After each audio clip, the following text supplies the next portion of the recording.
Hello. Let's see. Looks like there's a couple of you in the chat now. We are live. Welcome to the Kakos Industries Shareholders Brawl 2018. So ideally, I'd like to get started as quickly as possible here, just so that so when people are watching this in the future, they will be able to, just see it instead of having to skip 20 minutes or whatever of other stuff. So the way this goes, and the way that I anticipated, or I decided I was going to do this, is to sort of improvise a little bit. So I've got everybody who's participating in the brawl, their names are cut out and they're in a dish, sort of like this. I've also got some other details, so it's going to end up a little bit probably like a Shareholders Brawl Mad Libs. So I can't see the chat super clearly from where I'm sitting just now, so I'll be checking in with what you guys are saying towards the end. I guess to start with, let me know, is the sound good, and is it relatively synced up with the video? I will check to see that.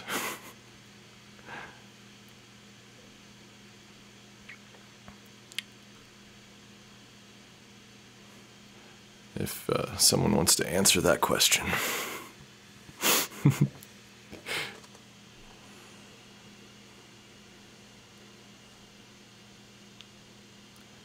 I guess I'll say hi, Valerie.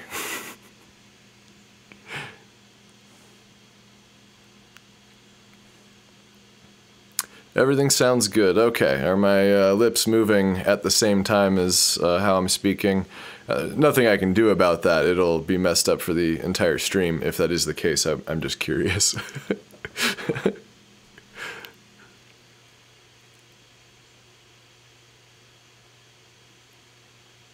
Testing audio text sync. I don't know. That's pretty big.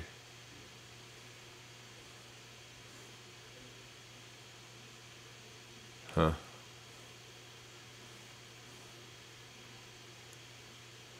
Well, okay, so this is how it's gonna go. I've already explained the cups and bowls and things, and this should be pretty cool. Let's see how it goes. So this is the beginning of the episode now. Hello and welcome to this special Kakos Industries extra set of announcements. As always, I am your humble voice of Kakos Industries, Corandith III, CEO. Shareholders, we have just wrapped up the Shareholders Brawl for 2018, and what a brawl it was. Now, in faithful detail, I will recount for you the events. This year's event took place in our Anything Goes Violence Shack, which does look a lot like the warehouse from last time, but with a somehow looser feel. Camilla Coldcock, the director of the Division of Truculence, Bellicosity, and Pugnacity, joined me, watching from above in the executive box seats.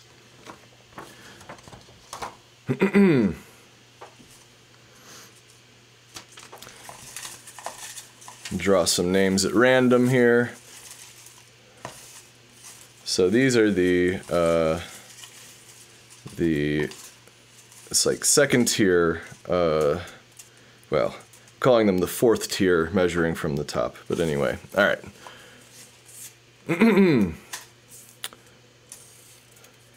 Lisa Lyon strutted into the building before, let's see, as I'm covering up my stuff. Strutted into the building waving an amulet before using that amulet to submerge Amstronod, who had, let's see,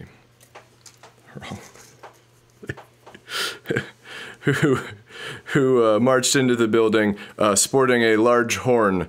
So as Elisa struck Amstronod, Elisa struck Amstronod on the elbow, sending them both, knocking them both out.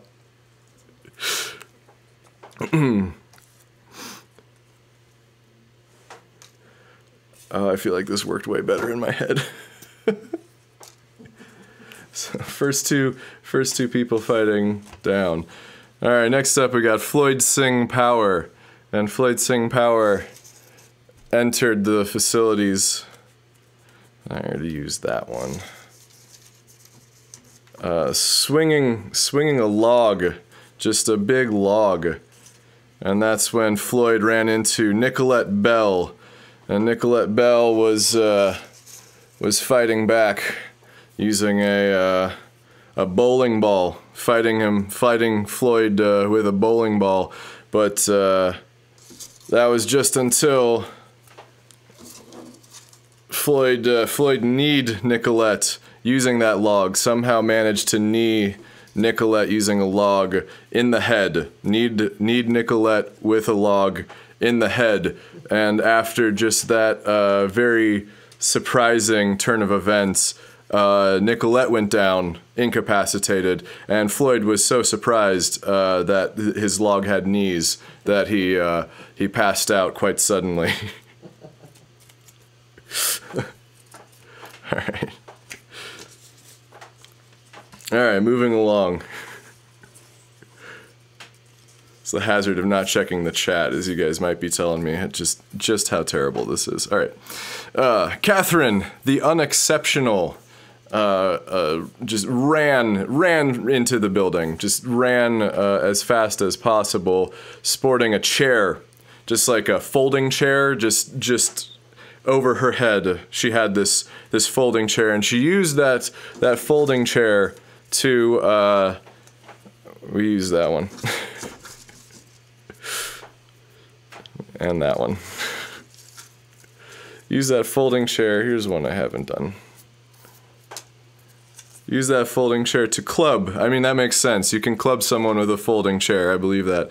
So Catherine the Unexceptional clubbed Christina Kirkland with that chair. Christina Kirkland clubbed her on the ankles and just tripped her, knocked her down, smacked her head into the ground. It was a whole thing, and Christina didn't even get a chance to use the cane she came in sporting, except she also, as she fell, the cane swept out and struck Catherine the Unexceptional's ankles as well, subduing both of them.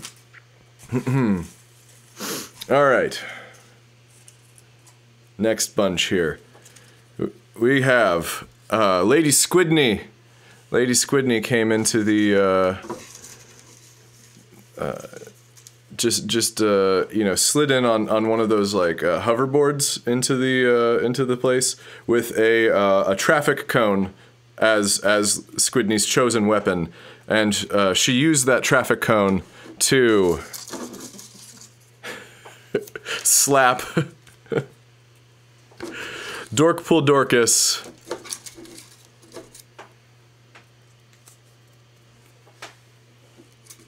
in the shoulders, and that's actually the weakness of Dorkpool Dorcas. So he went down. He went down hard, and in the process kicked up a little bit of dirt that caught Lady Squidney just wrong, and then she was had like an asthma attack and also went down.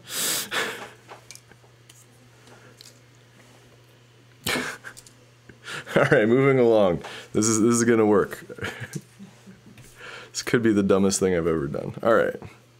So then we just have Catherine, just plain Catherine, who came into the building just with an old VCR. I guess Catherine was trying to get rid of this old VCR, and the easiest way to do that was to use it as a weapon of war. And her target is Adam Lee. So Adam Lee, who came in with just a box of broken glass, really. That's what Adam Lee was going to use. But the truth is that Catherine had the drop on Adam Lee, and she pulled out, or she used that VCR. She punched Adam Lee with a VCR. It takes a little bit of a conceptual leap there, but she just punched Adam Lee with the VCR, and in the process, a tape ejected from the VCR, smacking Catherine in the face and knocking them both out, or, well, knocking Catherine out as well.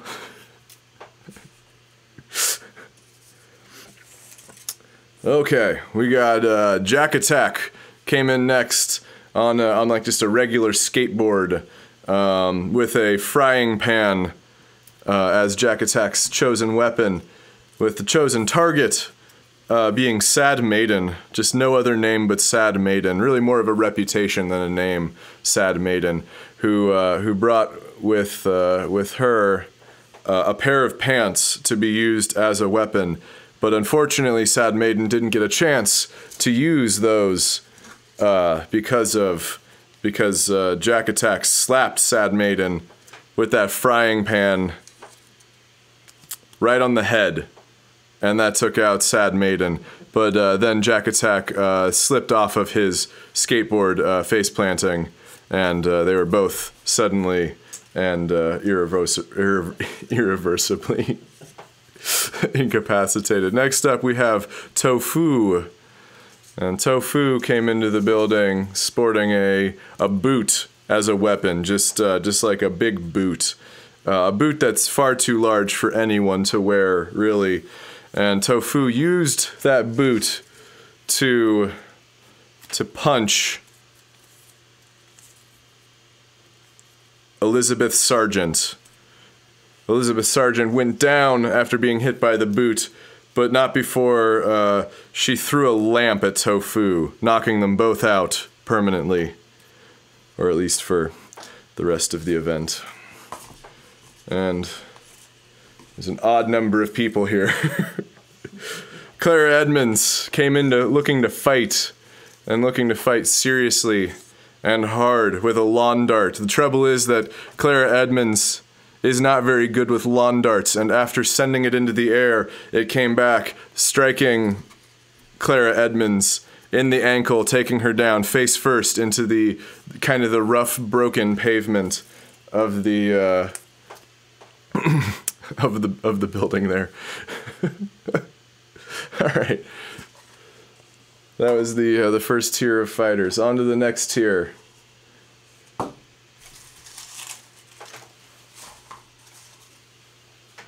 I'm gonna check the chat for just a second.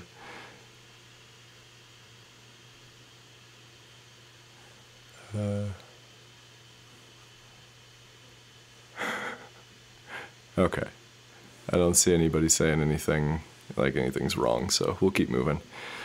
All right, the next tier. So this is a slightly better dressed group of fighters that came in a little bit later. They decided that they all needed to come wearing various accessories, and these accessories were going to be incredibly important for sort of defining their identity and how they behaved in this battle. So we've got our first two fighters. Oh, I got something on these. Whoops. Our first two fighters are Brian Bernardini, who entered the building wearing medieval armor but like the cheap stuff, and also Corey L., who came in wearing plastic pants, pants made out of plastic. So once they had entered and they spun around a bit so that everybody could see what they were wearing, they also produced their weapons. Brian Bernardini produced a shovel, armor and a shovel, and Corey L. produced a flail. Very dangerous weapon, that flail. The trouble is that Brian Bernardini was ahead in this split-second decision to begin the fighting, and he smacked Corey L. with that shovel, knocking Corey L. to the ground. But then the Coriel just spit a whole bunch, and the medieval armor that Brian Bernardini was wearing just rusted. It just fused until he couldn't move. Like, he wasn't knocked out, just totally unable to move. And that was that. All right, moving on. Ugh. Then we have, let's see, there's some pronunciation guide here. Oh, feel free to butcher as much as you'd like. Okay, well then again, Amber Wedig, just burst into the building wearing, let's see, a ring that takes up just Amber's whole hand, just one of those big like fist rings, and then followed by Zedicus Epps, who was also wearing a big ring, but just a big one, not one that takes up the whole hand. So it's like a slightly different ring. There's you know, like one finger, but it's an enormous ring, and this other one is a ring that takes up 4 fingers. Actually, the thumb too, by the looks of it, how this is written here. So that's just some big rings. So then, after showing off the bling on their hands, Amber withdrew. So I bumped the mic. Amber withdrew a vase from under a cloak, and Zedicus also pulled out a bottle. So just 2 really fragile, breakable things in this showdown. But Amber was just slightly faster, and before Zedicus could react, Amber raked Zedicus with that vase. Just raked him with it. All across his ankle. that knocked him down. The vase broke, but in the process, Zedicus lost the bottle, which flew and smashed Amber in the head, and they both went down, as is tradition in these sorts of battles. The next 2 contenders burst onto the scene. We have Denisha, the 13th Viscount of the 7th Realm, and Kaylee Cooper. Denisha entered wearing Christmas lights, just covered in Christmas lights, and Kaylee was sporting, just way too proud of this bowler hat. It's like a bowler hat, a black bowler hat. And after showing off their accessories, they produce their weapons, which are, Denisha has a mace, so not like the flail we saw earlier, but a mace. That's one solid piece. And Kaylee had a colander, which is, you know, not the greatest weapon in the world, but, you know, points for creativity, I guess. But Denisha was faster, and then Denisha, using a verb I haven't pulled from the bucket yet, Denisha just zapped the hell out of Kaylee with that mace. Just, you know how sometimes you can zap people with a mace? That's what happened. Denisha just zapped the shit out of Kaylee with a mace on her knees. And that just messed everything up. But in the process, because of all the electricity flowing through the mace, Denisha also zapped herself, incapacitating both of them. Then we had, oops, I just tore that one. Okay, that's, oops, shit. I'm gonna have fun editing this. Lore! We have Lore. And we have Nick Nitty. Lore and Nick Nitty entering into that most mortal of combat, but also that most well-dressed of combat. Lore wearing a wool peacoat. Actually kind of a good choice, you know, and Nick Nitty wearing just a sticker of a naked person.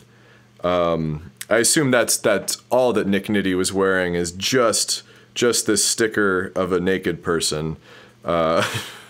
which, you know, Nick would have been naked, however, there was the sticker, so not naked, technically. And then after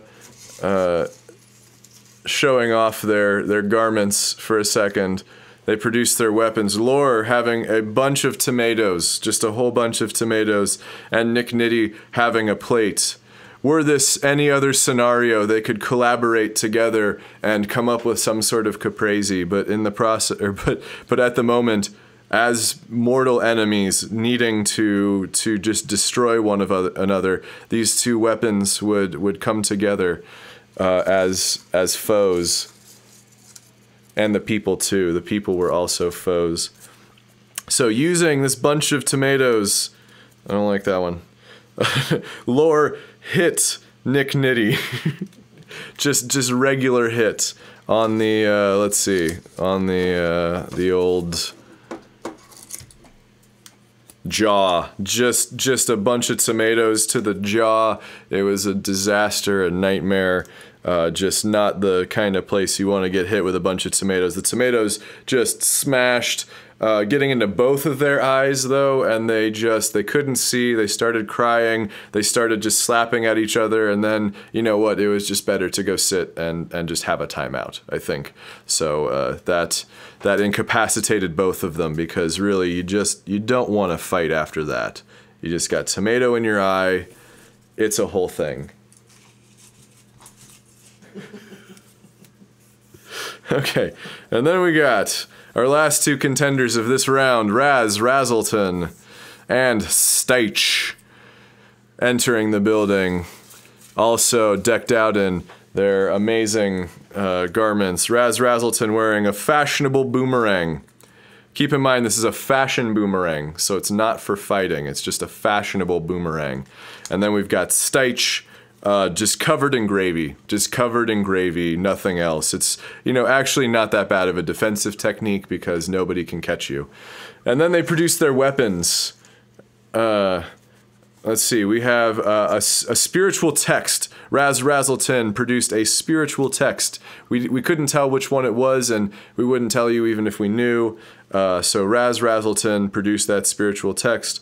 And Steich had a plank. Just a big plank of wood, but the problem is that Raz Razzleton was just a little bit faster and smacked Steich with that spiritual text. Steich fell down, sort of landed awkwardly on the plank of wood, rolled over the plank of wood, and then it slipped back, skidding across the ground, hitting Raz Razzleton's feet, knocking them both over, and out. The end for these two. And that concludes that round of fighting.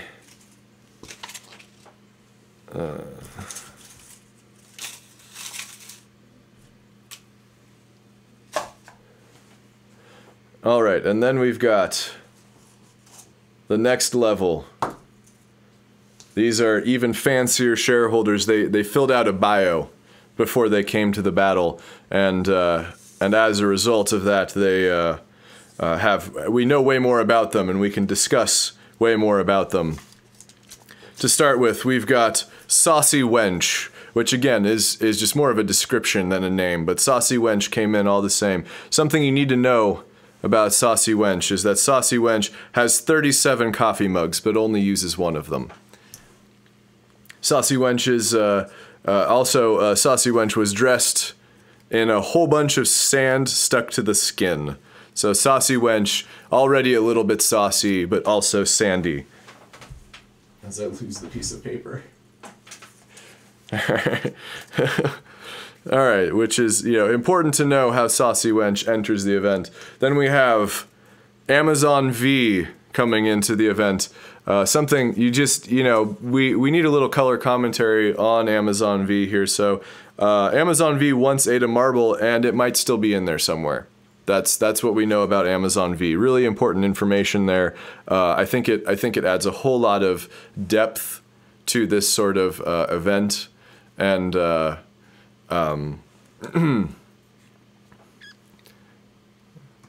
Now I realize I haven't been recording this on my end. I'll have to pull the YouTube audio. Shit. We'll see. Alright, and then there's, Amazon V came in a hazmat suit. You know, which is, kind of a good thing to wear, honestly. So having that hazmat suit is important. Then they produced their weapons. Saucy Wench producing a hoe, you know, like the gardening tool. And Amazon V, just a live dolphin. It's just a live dolphin, which could have been deadly if implemented correctly, but unfortunately Saucy Wench was a little faster and just smacked that hoe, smacked Amazon V with a hoe, on the head, incapacitating Amazon V. However, then the dolphin was loose, and the dolphin was scared, and the dolphin was flailing, and it just body slammed Saucy Wench, taking them both down, or taking Saucy Wench down also. And that's the end for those two at this battle. Our next two contenders, or our next contender here, we've got Lurgan. Something you desperately need to know about Lurgan is that Lurgan has never loved. But to compensate for that lack of love, Lurgan came to the event wearing hip-hop joggers. Lurgan was facing off against Kelly Quinn. And you really just need to know something very important about Kelly Quinn, and that is that Kelly Quinn loves the opera. Loves the opera. So we have someone who has never loved and somebody who loves the opera just facing off. Something else, Kelly Quinn was showed up dressed in only stickers covering naked flesh. So just a whole bunch of stickers just everywhere. That was the entire garment. And then they produced their weapons. Lurgan producing a bouquet. Has never loved but prepared to love at any moment, bringing that bouquet. And Kelly Quinn bringing a brick. Now you might be thinking to yourself, one of these is a weapon. One of these is a viable method of attack. But what you don't know is that Kelly Quinn is very allergic to flowers. So Lurgan just swung the bouquet, it got all of this pollen into the air, into Kelly Quinn's face, and she just sneezed super hard, losing control of the brick. It went into the sky. We don't need to know what's going on with that right now. Sneezing fit continued. Eventually, airflow was difficult. Kelly Quinn passed out. And then the brick I mentioned just a moment ago came down and slammed Lurgan in the head. So they were both knocked out. Unsurprisingly.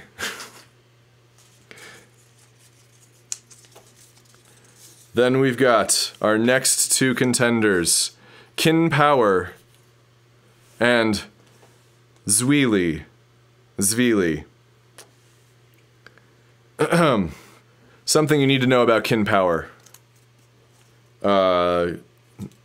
This seems less like a detail and more like an accessory. Something you need to know about Kin Power. Kin Power has recurring dreams about Big Bird.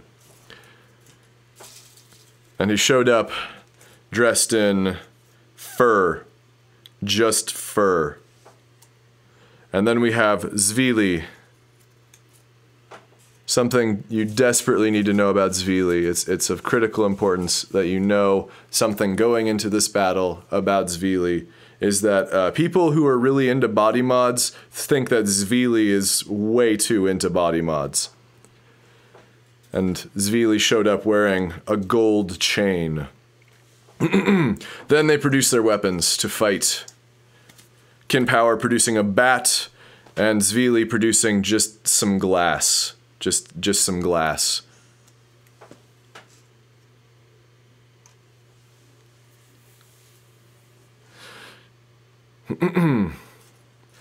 But then Kin Power, getting way ahead of everything, just hit Zwili on the ankle with that bat, taking Zwili down, but not before Zwili just dropped the piece of glass, which shattered everywhere, but you know, despite wearing just fur, I mean, the thing with just wearing fur is that it's not very protective of your feet, so then Kin Power was suddenly trapped in just a field of broken glass too big to jump out of. Kin Power just had to stand there, totally incapacitated at that point. Nothing Kin Power could do about it. They were both down for the rest of the fight.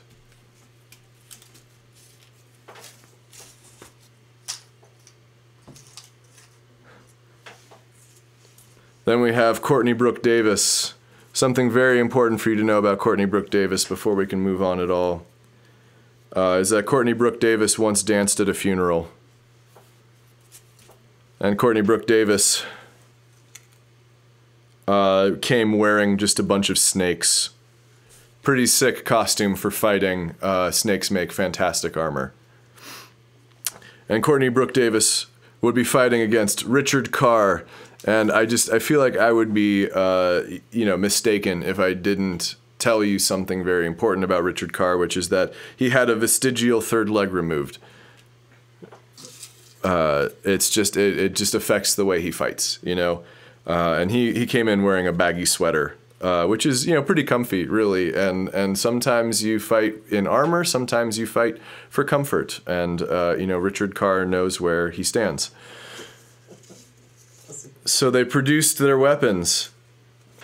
Courtney with a big rake, and Richard Carr with, I don't know, like a really big rock.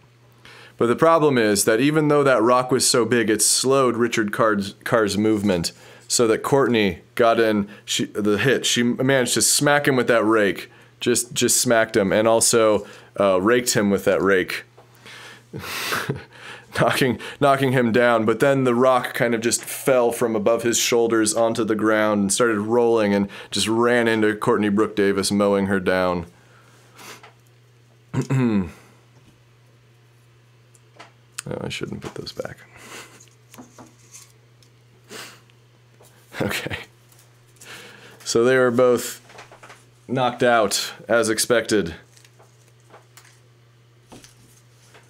Then we had Allison Quern, and you need to know some things about Allison Quern. One thing in particular, Allison Quern once saw a ghost, but still doesn't believe in ghosts. And Allison Quern entered the event wearing just a multicolored scarf. Well, not just a multicolored scarf, but you know, it was so loud and noticeable that you couldn't really see anything other than the multicolored scarf. It was just that intense. And Allison Quern was facing off against Irreverent William, who has seen almost all of YouTube, which is impressive because there's a lot of it. Irrelevant William also came wearing a wooden box. That is the armor chosen by Irreverent William. Then they produced their weapons after showing off their costumes and being embarrassed about their details. And Allison Quern had a sock full of quarters, and Irreverent William had a whole bunch of pancakes, which, as you can understand, not a great weapon. Just a whole bunch of pancakes, unless your opponent has any sort of pancreas issues, processing sugars. Then I can see, you know, this whole bunch of pancakes could be a real issue, especially if they struggle with impulse control. But the problem is that the sock full of quarters is just a way more applicable weapon. And that's when Allison zapped Irrelevant William with that sock full of quarters, just, you know, zap, and then just bang, and then Irrelevant William just went down. But the problem is the sock broke and quarters went everywhere, so a couple of them smacked into Allison Quern, and Allison Quern also went down. And that was the end for both of them.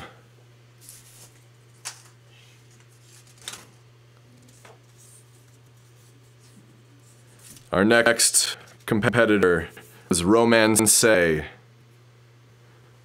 I feel like you really just need to know a few things about Romance. One of them is that Romance once sat down on a whoopee cushion that was filled with paint.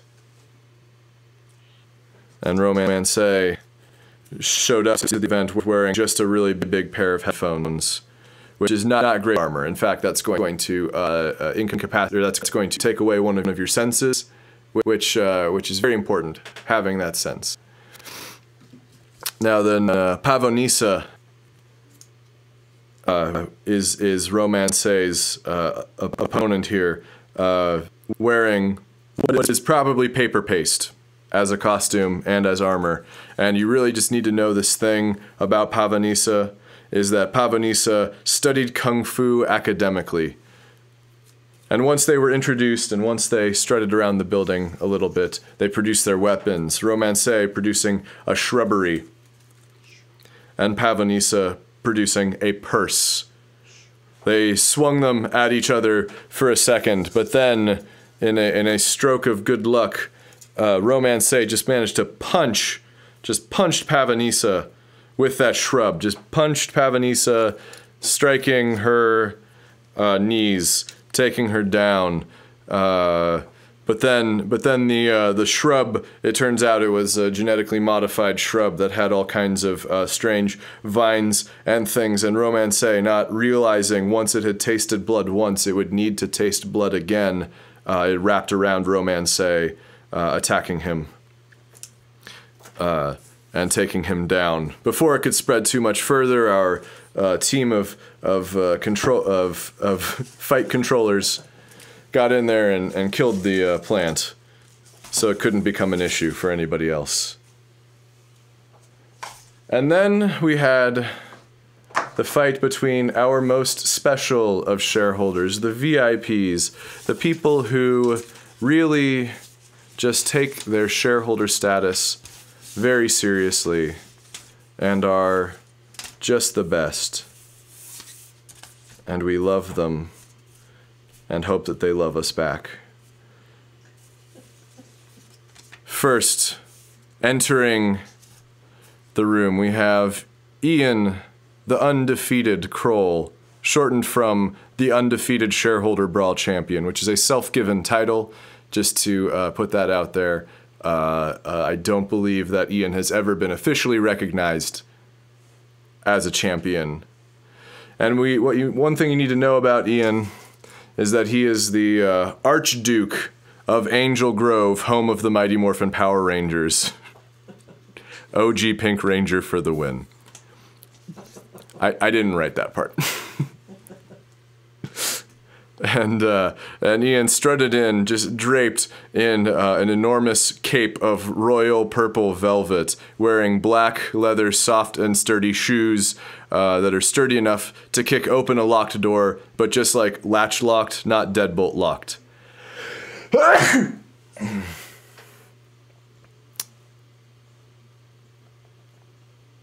Okay.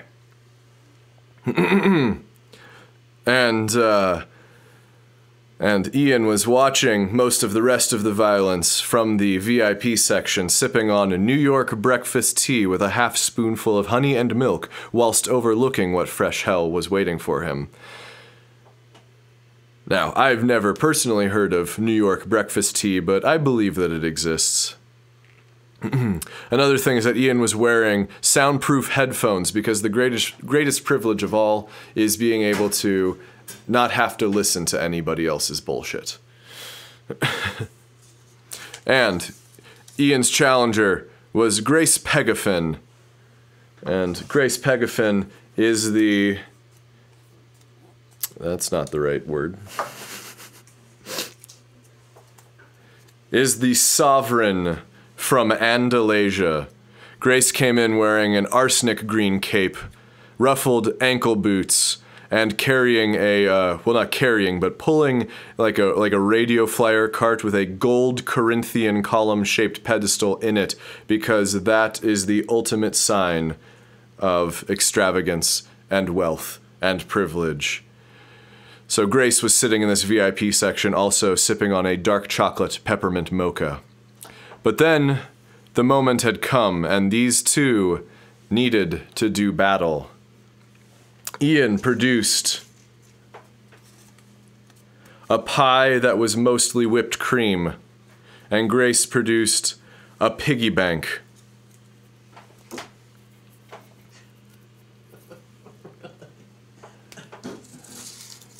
But Ian was just a little bit faster and managed to smack Grace Pegafin with that pie that was mostly whipped cream, blinding Grace Pegafin, and really just at that point, do you even want to keep fighting? Probably not. So that was that. The piggy bank fell, spilling quarters everywhere. Ian, you know, these sturdy shoes for kicking open latches were also just a little bit slippery on the bottom, and with all of the coins, Ian slipped, bonking his head on the ground. And that was it for those two.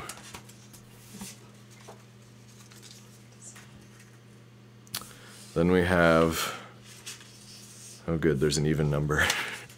Things I should check in advance. Then we had Brittany the Odd enter. Something you need to know about Brittany the Odd is that they are the chieftain of Mercavia.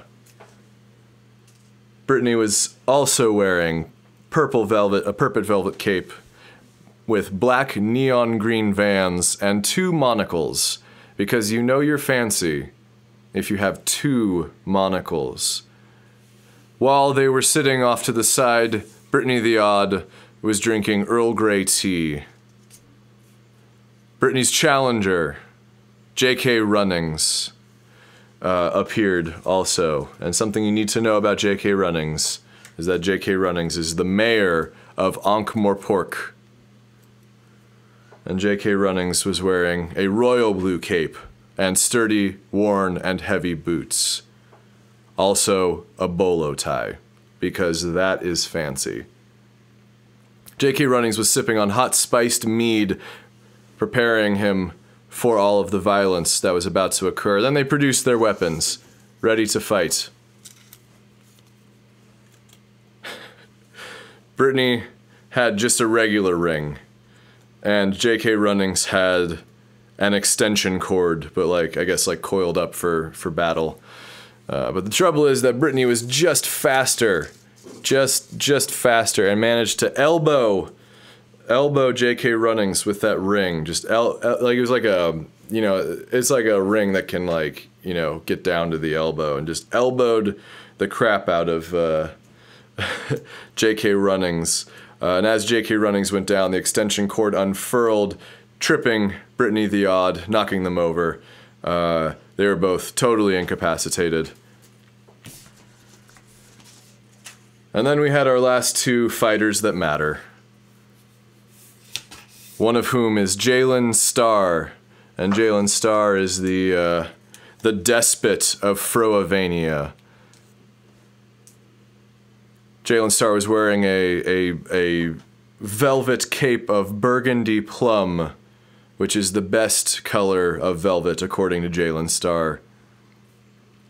And Jalen was wearing Skechers tennis shoes that fade from dark blue at the top to light blue at the bottom, and has a squishy memory foam inside, which means that once Jalen's feet get warm, it's all over.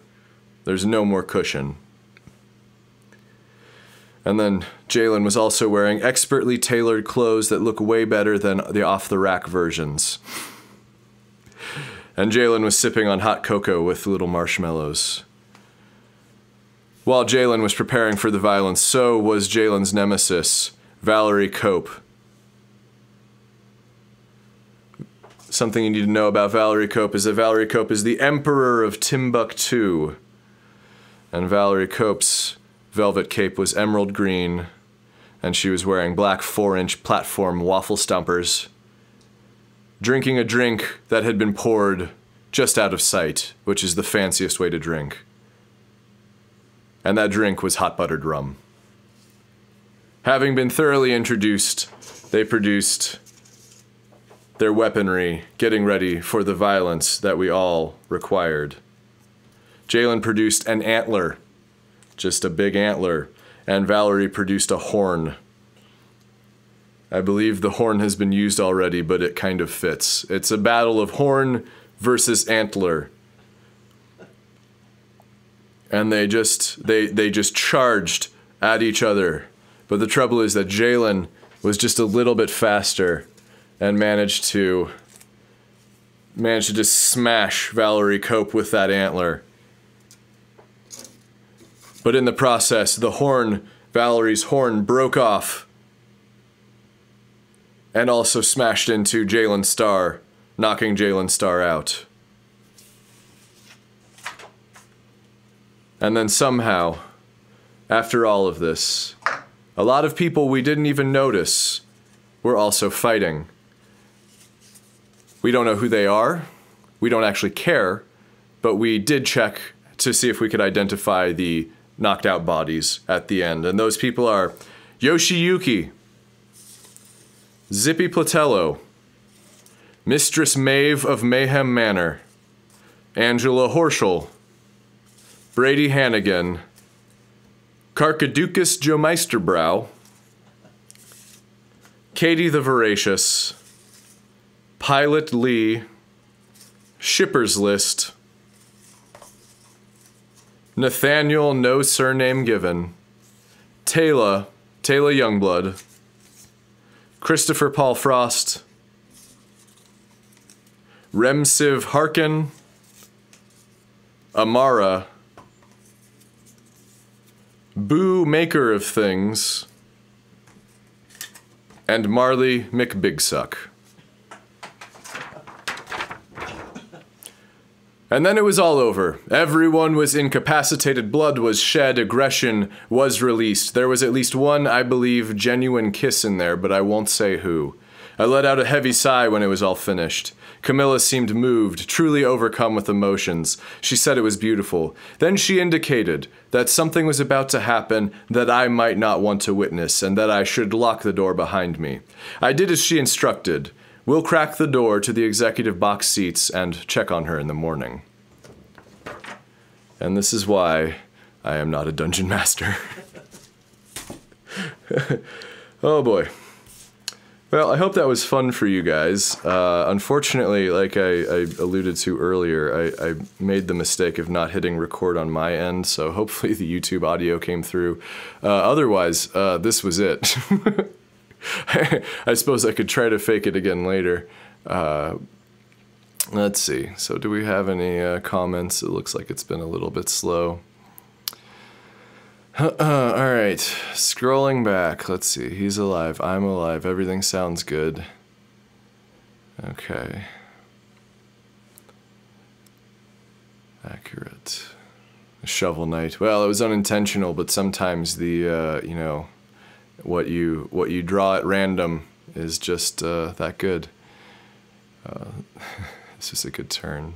Element zaps one. Much zapping, digging the facial hair. Well, I meant to remove it before the this live stream. However, I just ran out of time. So anyway, facial hair. What is happening? Good question. Hot. Okay. Since I have a few drinking horns on my wall, I feel the horn was very appropriate. That was awesome. All right. Well, I'm caught up. You know, there's not that many of you during the stream here. It's probably I didn't effectively advertise it. And there's just 5 of you now. We had 8 at the beginning, so clearly I did something wrong at some point here. Actually, I'm sure that you guys have plenty of important things to do with your Friday nights. So anyway, I think I can stay on for just a few more minutes if you guys want to type in any questions or thoughts into the chat. But other than that, I'll probably wrap it up here. So just I'll give you a couple minutes. See if there's anything else. Got a whole lot of details left.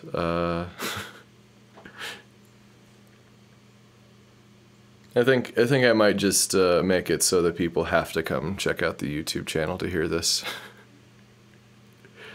That'll make it a little easier on me. Not to have to try to rip audio from YouTube because I'm an idiot and I just didn't hit record. It still exists, just outside of my control.